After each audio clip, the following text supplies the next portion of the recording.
Hi, welcome back. We're getting to the point where we need to start profiling the blade in terms of the actual edge. That was great on that side, but if you haven't got a decal that's a mirror image of your other one, you could be lost. Or let's say you're not very good at drawing, then what you need to do is be able to mark that out permanently without destroying the actual metal too much. And one way is to use a permanent marker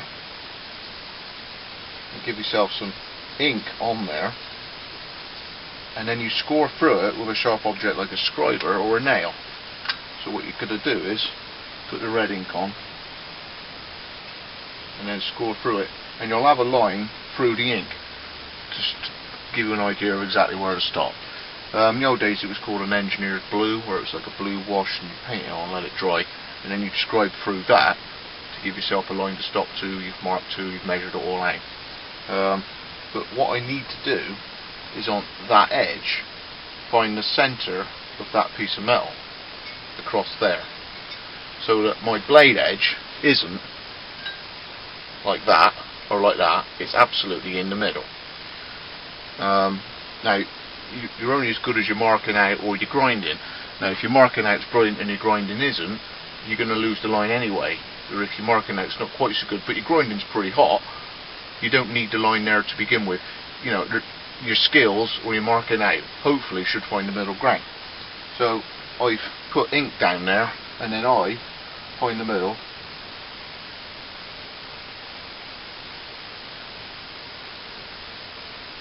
and scribe there. Hopefully you should see that that is pretty much in the middle.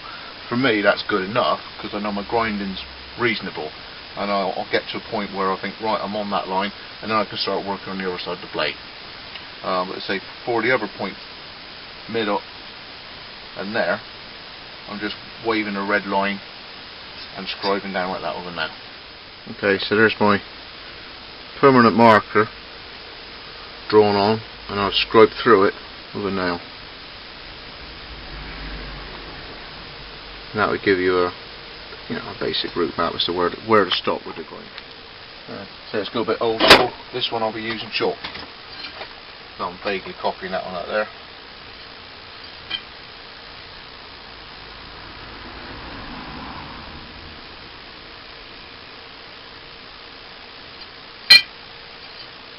There's my line. If it's the same the other side.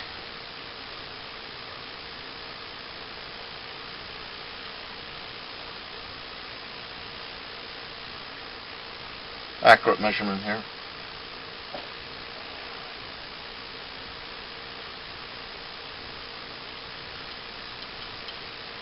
Just literally the same distance over side by holding it with my finger. Something like that. That obviously comes over here.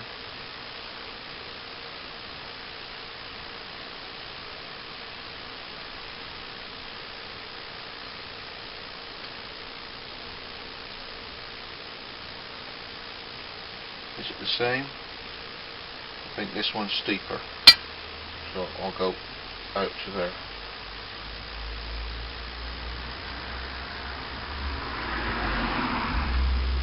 And there's my line. That was in chalk. Right, so once you're marked out, and we've got it clamped down hard, you get to the point where what tool are you going to use to remove the material halfway down that blade edge up to the end of the profile, which will be there. File, yes, you could do it, and if you are accurately maintaining the same angle, you could get, I don't know, 20 degree the whole time. You could work out some spacers or a block of wood at this point here, so you're constantly rubbing against something up there, hard piece of metal or something, so you constantly maintain that angle, so when you flip the blade over the other way and you're in line with the front of this, your edge, your bench or whatever, you're going to keep the same profile each time. You're going to hit the same angle. Yes, you can use a file. The metal is annealed. Yes, I'm getting somewhere.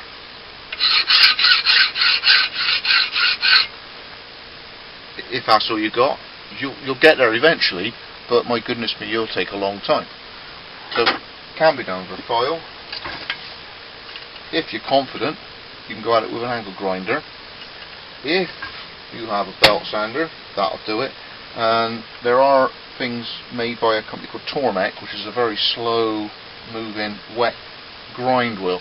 That'll do it as well, and that's got like an angled sort of jig effect that you just literally set the diameter of the disc with how much angle you want on it, and you set yourself up on this sliding bar. So Tormek do a version of that, but you know, the average bit of kit that you'll have in a garage, file, angle grinder, or a cheap belt sander. So I'm going to go with that, just so as not proving I don't need a £300 piece of Tormek. So I'm going to have a go with that.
That's the sort of finish we're looking at.